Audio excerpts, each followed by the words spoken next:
आखिर क्यों इस ऋषि ने भगवान विष्णु की छाती पर मारी थी लात?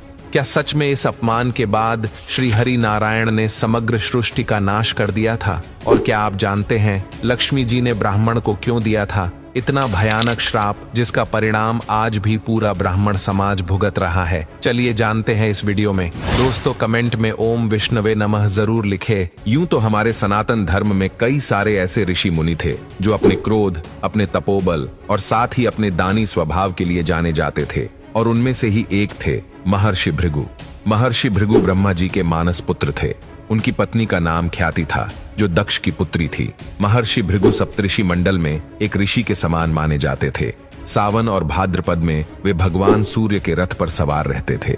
एक बार सरस्वती नदी के तट पर ऋषि मुनि एकत्रित होकर एक विषय पर चर्चा कर रहे थे कि ब्रह्मा जी, शिव जी और श्री विष्णु में सबसे बड़े और आखिर श्रेष्ठ कौन से देवता है। इसका कोई निष्कर्ष ना निकलता देख उन्होंने त्रिदेवों की परीक्षा लेने का निश्चय किया और ब्रह्मा जी के मानस पुत्र महर्षि भृगु को इस कार्य के लिए नियुक्त किया। महर्षि भृगु सर्वप्रथम ब्रह्मा जी के पास गए।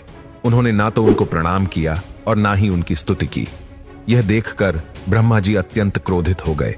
क्रोध की अधिकता से उनका मुख लाल हो गया, लेकिन फिर यह सोचकर कि महर्षि उनके ही पुत्र है, उन्होंने हृदय में उठे क्रोध के आबे को विवेक बुद्धि में दबा लिया। और फिर महर्षि भृगु को समझ आ ही गया कि ब्रह्मा जी ने तो क्रोध किया है, इसीलिए वह श्रेष्ठ नहीं हो सकते।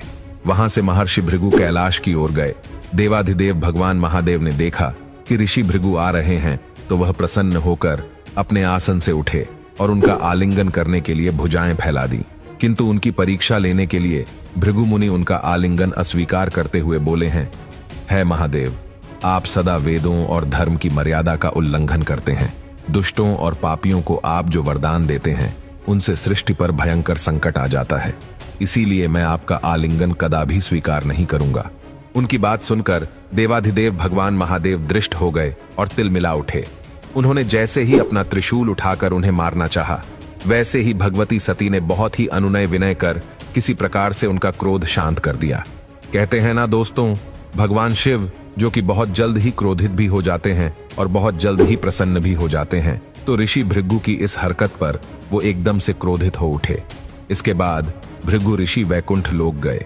वहां भगवान श्री हरि विष्णु क्षीर सागर में योग निद्रा में थे और माता लक्ष्मी उनके पैर दबा रही थीं। महर्षि भृगु ने परीक्षा लेने के लिए जाते ही श्री हरि विष्णु की छाती पर लात मारी। भगवान विष्णु शीघ्र ही अपने आसन पर खड़े हुए और उन्हें प्रणाम कर कर उनके चरणों को सहलाते हुए बोले, भगवन, मेरे कठोर वक्ष से आपके पैर में चोट तो नहीं लगी? कृपया इस आसन पर विश्राम कीजिए। मुझे आपके शुभ आगमन का ज्ञान न था, इसीलिए मैं आपका स्वागत न कर सका। आपके चरणों का स्पर्श तीर्थों को पवित्र करने वाला है। आपके चरणों के स्पर्श से आज मैं धन्य हो गया। भगवान विष्णु का यह प्रेम व्यवहार देखकर महर्षि भृगु की आंखों से आंसू बहने लगे और भगवान विष्णु से अपने किए पर माफी मांगते हैं। भगवान विष्णु तो महर्षि भृगु को माफ कर देते हैं, लेकिन उनकी पत्नी यानी देवी लक्ष्मी महर्षि भृगु को अपने किए के लिए माफ नहीं करती और क्रोध में आकर पूरे ब्राह्मण समाज को यह श्राप दे देती है कि उनके वंश खानदान में मेरा अर्थात लक्ष्मी का वास नहीं होगा और वे दरिद्र बनकर इधर उधर भटकते रहेंगे और उन्हें केवल परिश्रम करने से ही धन मिलेगा। उसके बाद वह ऋषि मुनियों के पास वापस लौटे और ब्रह्मा जी, शिव जी और श्री विष्णु के यहाँ के सभा का अनुभव विस्तार से बताया। उनके अनुभव सुनकर सभी ऋषि मुनि बड़े हैरान हुए और उनके सभी संदेह दूर हो गए। तभी से वे भगवान विष्णु को सर्वश्रेष्ठ मानकर उनकी पूजा अर्चना करने लगे। इसके अलावा हमारे वेदों में सबसे पूजनीय भगवान विष्णु को ही माना गया है। तो दोस्तों, ये थी महर्षि भृगु से जुड़ी हुई कथा। आपको ये कथा कैसी लगी हमें कमेंट्स में जरूर बताइएगा।